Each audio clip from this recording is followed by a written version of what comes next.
Hello everyone, एक बार फिर से आप सभी का स्वागत है। आज के अपने जो आरआरबी स्पेशल क्वेश्चंस हैं वो इस प्रकार है।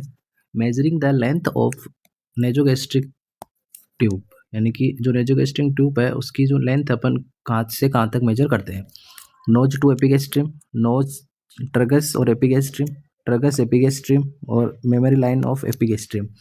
तो जो एनजी ट्यूब की जो लेंथ है वो अपन टिप ऑफ नोज से लेकर ईयर ट्रगस और फिर जिग पॉइंट स्टर्नम तक अपन मेजर करते हैं। तो इसका राइट आंसर आपका हो जाएगा नोज और ट्रगस और एपिगैस्ट्रियम। तो बी ऑप्शन है वो इसका आपका राइट आंसर हो जाएगा। नेक्स्ट है, which of the following condition the client will have flashed and dry skin, यानी कि इसमें कौन सी कंडीशन है जिसके अंदर क्लाइंट है उसका जो फेस है वो फ्लैश्ड और ड्राई स्किन है वो देखने को मिलती है। एडिमा में, शोक में, डिहाइड्रेशन में या हाइपरवोलेमिया में। तो ये ड्राई स्किन है वो अपने को डिहाइड्रेशन में देखने को मिलती है। जो फ्लैश्ड और ड्राई स्किन है वो डिहाइड्रेशन का साइन है। तो सी ऑप्शन है उसका राइट आंसर हो जाएगा।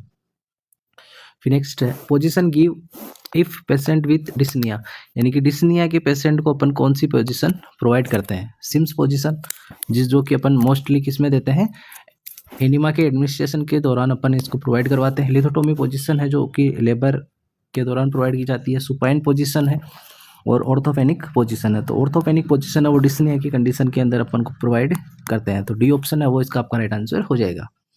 The nurse should clear the airway after the tracheostomy procedure, यानी कि नर्स है वो आफ्टर ट्रेक्योस्टोमी प्रोसीजर के बाद में एयरवे को क्लियर किससे करेगी। सक्शनिंग से, फीडिंग से, एडमिनिस्ट्रेशन ऑक्सीजन, गिव फ्लूइड। तो आपको ही पता है एयरवे क्लियरेंस किससे होता है, सक्शनिंग से। तो ए ऑप्शन है वो इसका राइट आंसर हो जाएगा। नेक्स्ट है, spinal anaesthesia is given at the level of, यानी कि स्पाइनल एनेस्थीसिया है वो कौन से लेवल पे एडमिनिस्टर किया जाता है। L2 L4 L3 L4 L5 L6 L1 L2। तो जो स्पाइनल एनेस्थीसिया है उसको अपन L3 L4 पे एडमिनिस्टर करते हैं। तो बी ऑप्शन है वो इसका आपका राइट आंसर हो जाएगा। नेक्स्ट है, a blood transfusion should be completed within 4 hour to, यानी कि एक ब्लड ट्रांसफ्यूजन है उसको अपन को 4 घंटे के अंदर अंदर कंप्लीट करना होता है। क्यों?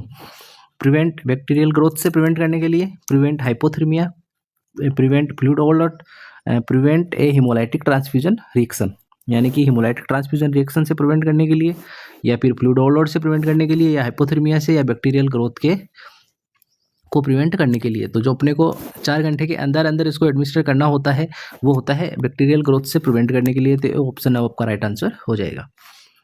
What is the priority nursing intervention for a patient during the immediate post operative period, यानी कि अपने में कौन सा प्रायोरिटी जो नर्सिंग इंटरवेंशन है for a patient during immediate post operative period, यानी कि जो पेशेंट है इमीडिएटली किसके पोस्ट ऑपरेटिव पीरियड के बाद के अंदर जो आपका मेन जो प्रायोरिटी नर्सिंग इंटरवेंशन है वो क्या रहेगा। ऑब्जर्व फॉर हिमोरेज, यानी कि हिमोरेज के लिए ऑब्जर्व करना, मेंटेन ए patent airway, recording intake output, या चेकिंग वाइटल साइन। तो जो इमीडिएट जो आफ्टर जो आपका पोस्ट ऑपरेटिव जो पेशेंट का जो रहेगा तो वो रहेगा ABC के हिसाब से। तो एयरवे, ब्रीथिंग और सर्कुलेशन में तो आपको एयरवे मेंटेन करना। तो बी ऑप्शन है वो आपका राइट आंसर हो जाएगा। फिर नेक्स्ट है, urine sample for culture is collected from, यानी कि जो यूरिन सैंपल है कल्चर के लिए वो कहाँ से कलेक्ट करते हैं। फर्स्ट यूरिन या लास्ट यूरिन, या फर्स्ट एंड लास्ट यूरिन, या मिड स्ट्रीम यूरिन।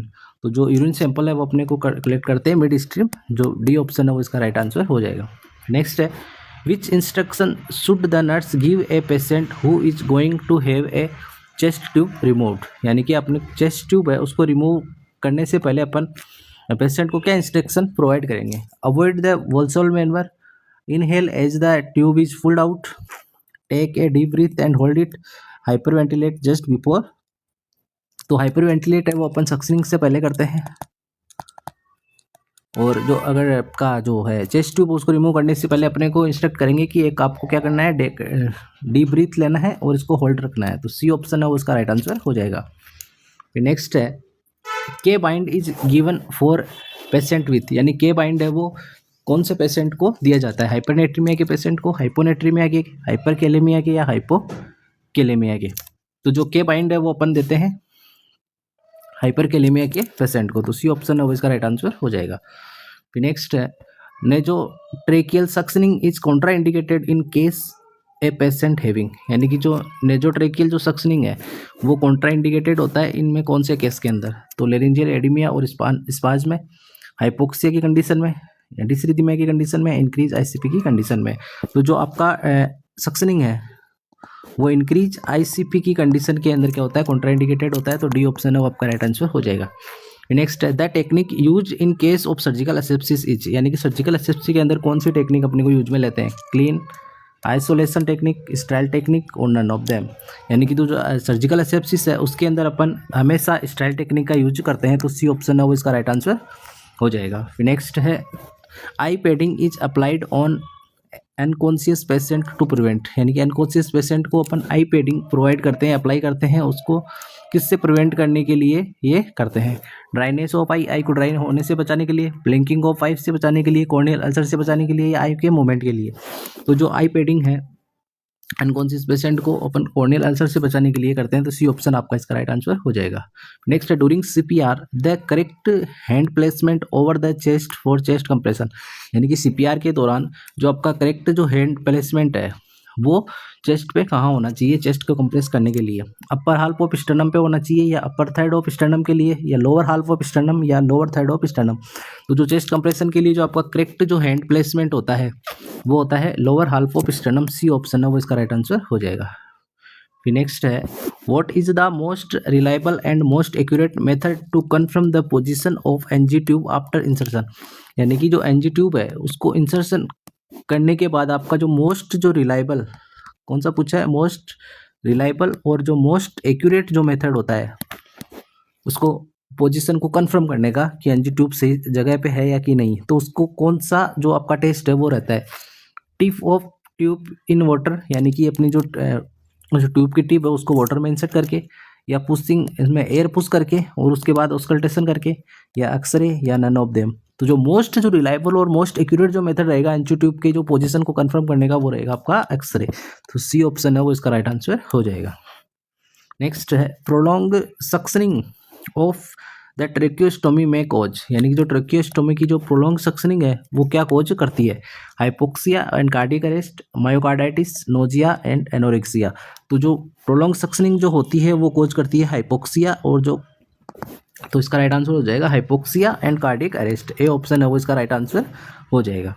नेक्स्ट है intrathecal injection administer a drug through the, यानी कि इंट्राथिकल जो इंजेक्शन है उसको अपन एडमिनिस्टर करते हैं कि ड्रग को किसके अंदर देने के लिए, तो सुपरफिशियल वेन में, नी में, कार्डियक एरिया में, या स्पाइनल कैविटी में। तो इंट्राथिकल जो इंजेक्शन है वो हमेशा स्पाइनल कैविटी के अंदर लगाया जाता है। तो इसका हो जाएगा डी ऑप्शन राइट आंसर। फिर नेक्स्ट है positive Benedict test is not given by, यानी कि जो पॉजिटिव बेनेडिक्ट टेस्ट है वो किसके द्वारा नहीं दिया जाता है, not given by, glucose, sucrose, lactose और माल्टोज। जो पॉजिटिव बेनेडिक्ट टेस्ट है वो नहीं दिया जाता है सुक्रोज के लिए। तो बी ऑप्शन है वो इसका राइट आंसर हो जाएगा। नेक्स्ट है position to be given to an unconscious patient, यानी कि एक अनकॉन्शियस पेशेंट को अपन कौन सी पोजीशन देते हैं, साइडलाइन, सुपाइन, प्रोन, सिम्स। तो जो अनकॉन्शियस पेशेंट को है एस्पायरेशन से बचाने के लिए अपन उसको प्रोवाइड करते हैं साइडलाइन पोजीशन। तो इसका आंसर आपका हो जाएगा ए ऑप्शन साइडलाइन पोजीशन। फिर नेक्स्ट है the electrolyte disorder common in patient on an insulin infusion, यानी कि एक पेशेंट है जिसको क्या चल रहा है, इंसुलिन का इन्फ्यूजन चल रहा है। तो वो पेशेंट है वो हमेशा कौन से डिसऑर्डर यानी कि इलेक्ट्रोलाइट के डिसऑर्डर के लिए प्रोन होगा, या इसको मोस्ट कॉमन जो इलेक्ट्रोलाइट डिसऑर्डर है वो होगा। तो वो होगा हाइपोनेट्रीमिया होगा, या हाइपरकैलेमिया होगा, या हाइपोकैलेमिया होगा, या हाइपोनेट्रीमिया होगा। तो अगर इन्फ्यूजन आपका किसको इंसुलिन का इन्फ्यूजन चल रहा है तो उसका जो इलेक्ट्रोलाइट का जो इम्बैलेंस होगा वो होगा हाइपोकैलेमिया। सी ऑप्शन है वो इसका राइट आंसर हो जाएगा। तो ये थे आपके कुछ इंपॉर्टेंट क्वेश्चंस। तो ऐसे ही क्वेश्चंस के लिए बने रहना, चैनल को सब्सक्राइब नहीं किया तो चैनल को सब्सक्राइब जरूर करना। तब तक के लिए थैंक यू।